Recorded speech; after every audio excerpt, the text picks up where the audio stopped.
Hello everyone, I appreciate those of you that are taking up your time to view this video. I hope to keep it short. It's not a 2-minute warning, but more so a reflective thought of things as I get a lot of time to think driving in this truck alone. And I was considering how things in my past have affected who I am. I remember as a child, very small child, my father was over in Vietnam during the Vietnam War, and he used to send tapes, and I would find these tapes, and it would be him talking to me or talking to my mother. And I realize now that even in my adulthood, how I I react to some of those times back during that period of time. Even the music today, I still listen to some of the music that he would have been listening to over there during the Vietnam War. The Doors, Jimi Hendrix, Janis Joplin, the Temptations. All of those things were ingrained in my spirit because I was a part of who he was during that period of time. And even as I grew up and I was going to a private Catholic school while going to a Baptist church, both of those are reflective in the nature of who I am now. Even when I speak before people in other churches, I sometimes resemble those experiences between the two, which are deeply in contrast. But yet and still, as I got older, I think of the influence of people that I considered my friends and some people who proved to not to be the best friends, and it caused me to be more closed-minded when it came to opening up to people who that were sometimes reaching out to me, you understand? And even now in my adulthood, my friend circle is very small. But I'm saying all this to say that we really had to come to terms with those things that have affected us in our past. Some good things, some bad things. Some people that I go to my church and other people know of my addiction. They know of the sexual abuse that was done against me as a child. And I can speak to that alone, how it affected me emotionally wise, as it closed down certain aspects of my intimacy, not sexually wise, but just emotionally wise. And even up until my adulthood, I had to deal with those and I had to come to terms with those. And a lot of us are not complete in who we are or in our ability to grow and mature and to become more because we have not come to terms with certain aspects of what has put a large amount of input on our lives. Some things we don't deal with because they're painful. Some things we don't deal with because we refuse to simply go back and to face them.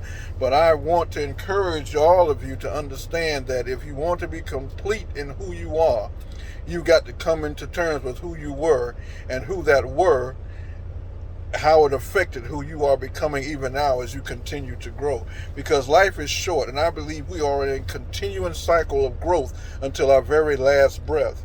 And if we don't come to terms with those things that have affected us, then our past can never unite with our present and future, because it is a combination of all those things that make us who we are and give us the ability to become who God created us to be. We are reflective. And when I say reflective, we not only reflect our past, but we reflect our future by coming to terms with certain things. And we reflect our future by our imagination of what we hope to become or what we hope to be as we continue to live. So we have to be able to unite all of that. And I want to encourage all of you that have not dealt with certain aspects of your past, whether it be pain, whether it be confusion, whether it be anger or bitterness or whatever the situation is. If you ever want to be complete, you've got to unify even the bad things with who you are now in a way that you are able to overcome them and become all of who you were created to be. I can guarantee you that there is not a person alive that does not have to deal with some aspect of hurt or even guilt from their past. But until we face those things, we can never, ever live this life in the fullness of the abundance of which God intended for us. A lot of things we've encountered wasn't God's intent, but because our mindsets were of a different nature, we open ourselves to things that were injuring us, things that caused wounds in us that some of us are still bleeding from today.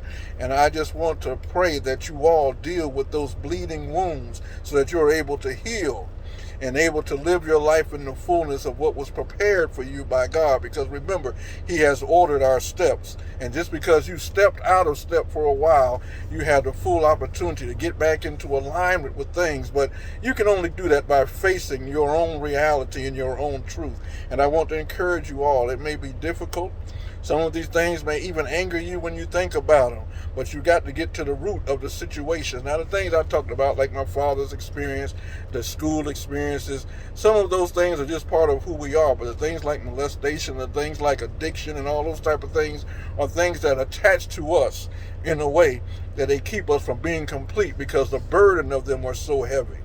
I just want to encourage you today, face your facts, face your truths, and know that whatever you've been through, God has put something inside of you that is stronger because you are still here. And even though you may not have dealt with them fully, once you make that decision that it's time, God will give you the ability, the tools, and the wisdom, the strength to be able to meet those things and overcome them wherever they are now in your life. So that's my word for you today. I guess you can consider it a 2-minute encouragement, but I just wanted to share with this reflective thought that I've had, that we must be able to overcome what we've been through and able to become who we were created to be. So be all of that and let nothing stop you from being why you are here on this earth. God bless each and every one of you.